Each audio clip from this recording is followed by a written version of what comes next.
It's called the Puerto Rican Cuatro, which is number 4 in Spanish. Uno, dos, tres, cuatro, right? So I think in the 1800s, it only had about 4 strings, hence the name. It evolved into a 10-string, which is the one I play, which is known as the modern Cuatro.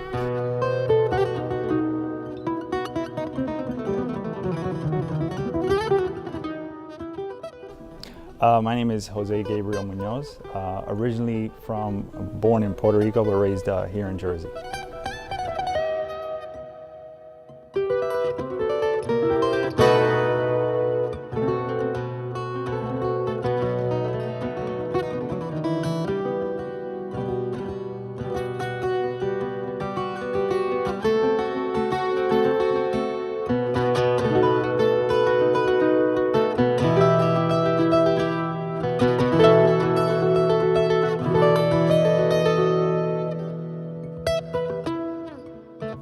Something I love about the music in Trenton, it feels so organic. It feels so natural.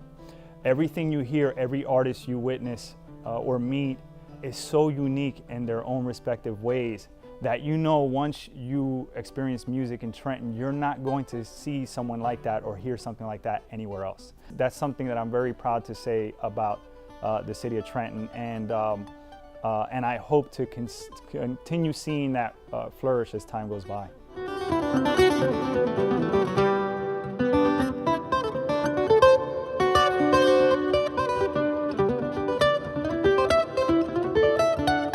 The ensemble for the folkloric music of Puerto Rico consists of a guitar, which to me represents Spain, because that's that influence. It also consists of a scratch gourd, which to me comes from, or not from me, but historically that comes from our Taino Indian natives in Puerto Rico. And then we have minor percussion such as congos or bongos that comes from the African influence. Then you have the cuatro. Where does that come from? It's something that we've all learned that it was born in Puerto Rico, made up of all these influences and the struggle that our people have been through to get to where we are. And it's an instrument that I'm super proud to interpret because of that reason. I can say, hey, this is genuinely ours. No one else has this instrument. It was born here. The guitar, all over the world. Bongos, congas, you can see those in every band mostly. But a cuatro is so scarce, it's so rare, and so unique to me that it fills me up with more and more pride every time I play.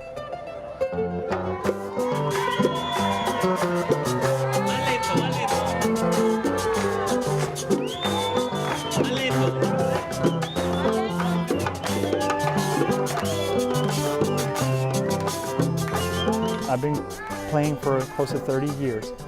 I've had the privilege to play with a lot of great musicians, some world famous, some not, but I usually don't toot my own horn about that. I see it as a passion to perform, not as, hey, here are my goals, this is what I've done. But with that being said, I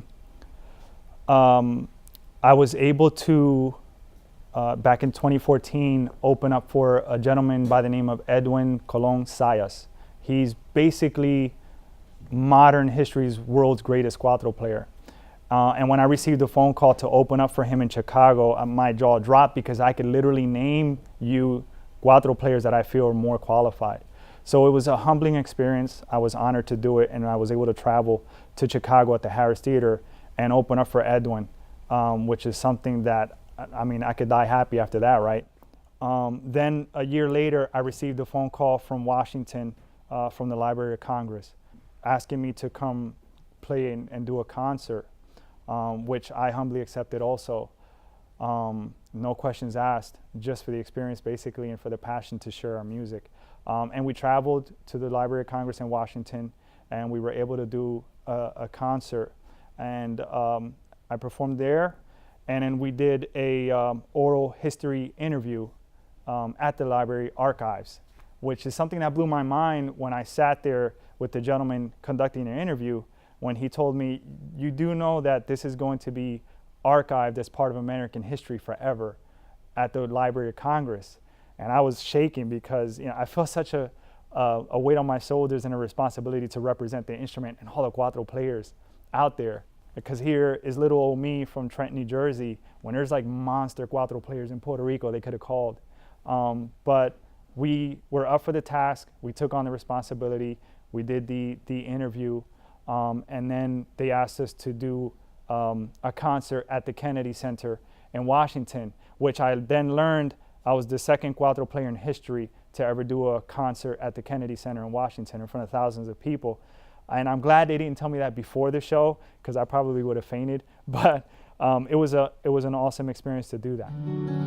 Yo me acuerdo que te vi andando por la plaza, te invité a una taza en la ciudad del vivir, but you mentioned to me, yo no busco a ninguno, mami soy el número uno, porque tienes que buscar, yo te vine a llevar de aquí a nuestro futuro. This isn't my full-time job. I mean, I don't live off the music.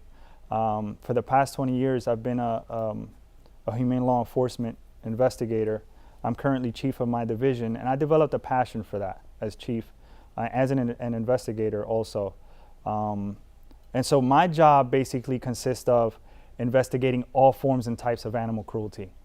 I kind of just fell into it. It wasn't something I was looking for, but once I got in there, I feel like my eyes were open to a whole nother world of animals in need.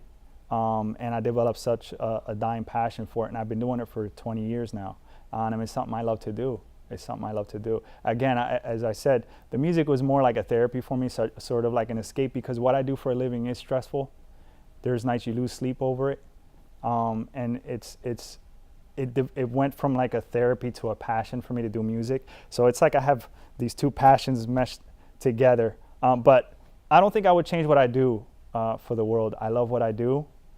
I've loved it always, and I plan to continue doing it.